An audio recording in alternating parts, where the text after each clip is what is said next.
So the last few days have caused both pain and great buying opportunities for investors. And until we hear from the Feds on easing the current interest rate regime, uncertainties will continue to abound. Most investors will know that volatility is simply an integral part of the stock market. That's why it's often recommended you invest in companies that you know and understand, complete some research and fundamental analysis before you invest in a stock. And if you cannot hold a stock for the long term, you might as well just not invest in it. The other factor to consider before you invest in the stock market is your risk tolerance or your risk appetite. Because once you understand your risk appetite, you'll be able to choose a strategy that serves you best. Generally, growth stocks like those in the tech sector tend to be more prone to volatility. And so if you have a low risk appetite or risk tolerance, you may want to invest in dividend stocks. Ultimately, the stock market always goes up over the long term.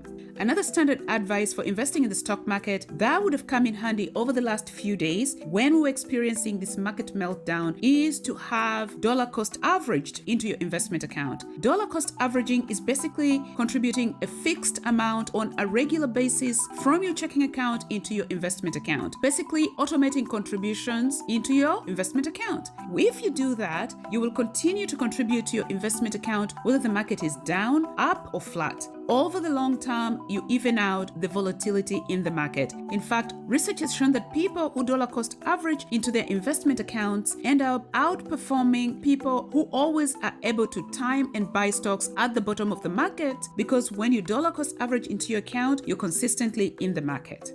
Now, for long-term dividend investors like myself, market meltdowns and gyrations like we've seen over the last few days does not bother me much, because regardless of what the market is doing, I continue to receive my dividends. That is why I love dividend investing. Now, before we look at the 4 stocks that I'm looking to add to my portfolio, a bit of housekeeping. If you enjoy content like this, please consider liking and subscribing to my channel. It encourages me to continue making these videos. Also, YouTube uses the views, likes, and subscriptions to more widely circulate a video. I'm hoping that by sharing my journey, I'll encourage more people who are on the sidelines to consider investing for themselves. As always, please remember this video is meant for entertainment and education purposes only. It's not financial or investment advice. With that behind us, let's look at the 4 stocks.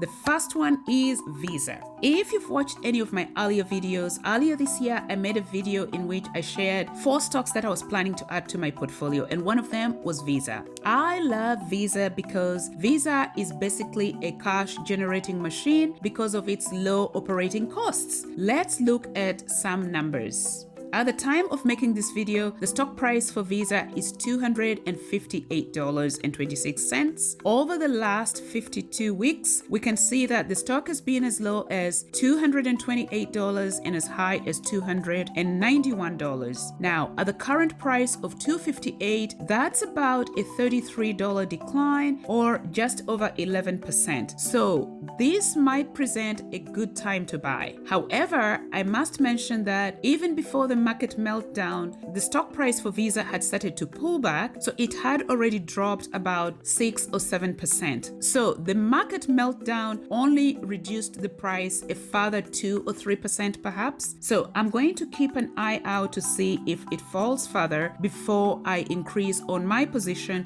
because I started to buy some Visa stocks earlier, about the time I made that video in which I shared my plans to add Visa to my portfolio.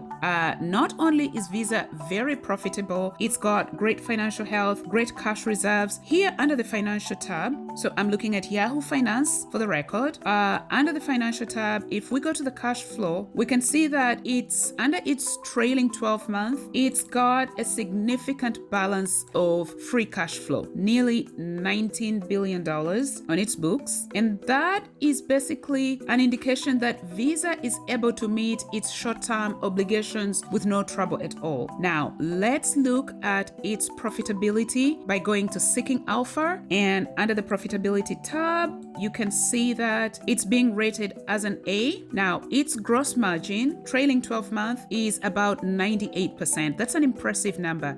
Compare that to the sector-wide number. Sector median is 60.13, and its EBIT margin, 12-month trailing again, is 67%, and consider the sector at about 23.71, or just shy of 24. Now, I am a dividend investor, so I'm often interested in the dividend performance. Let's look at earnings and its dividend performance, how it's been paying its shareholders. Here again, we can see here the dividend growth over the last 5 years has been, so the CAGR, the compound annual growth, has been about nearly 16% over the last 5 years. Over the last 10 years, the CAGR over the last 10 years has been over 18%.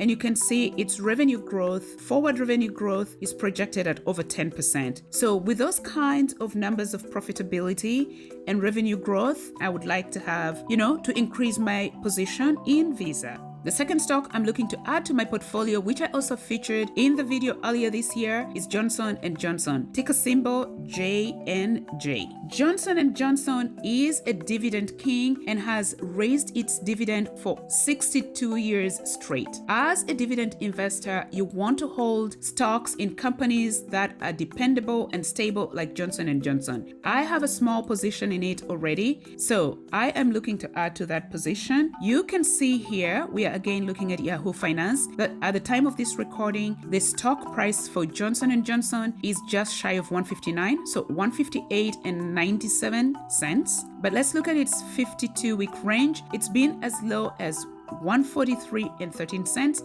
and as high as nearly 176. It's got a good yield of over 3%, so about $4.96 per share per year. And as a dividend investor, that's a good source of income.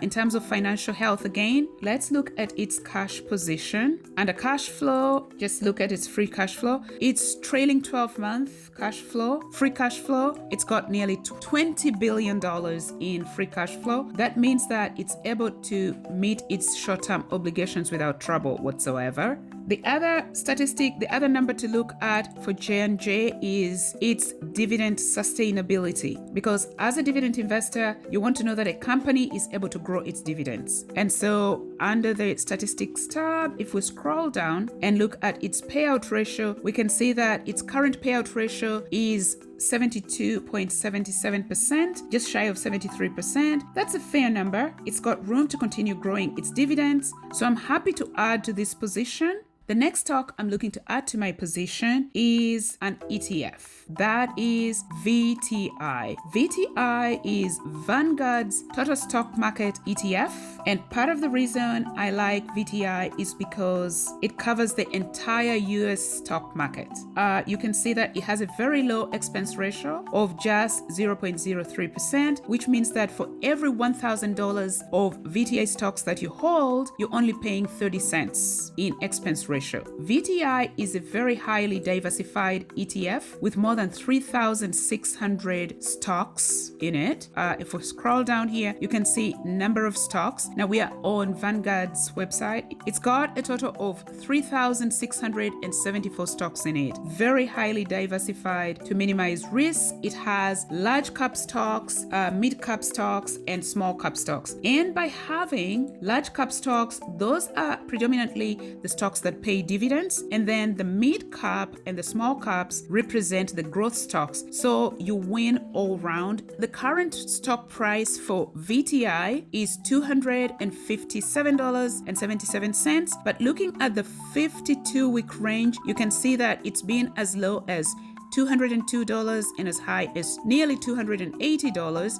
So it's come down a bit, but I think there's still room for improvement, as in decline, before I think I will buy additional, but it's absolutely on my watch list and I am looking to add to my position of VTI, because you never want to bet against the US economy, because VTI, representing the entire US economy, is in principle a vote on the success of the US economy, and you never want to vote against the US economy.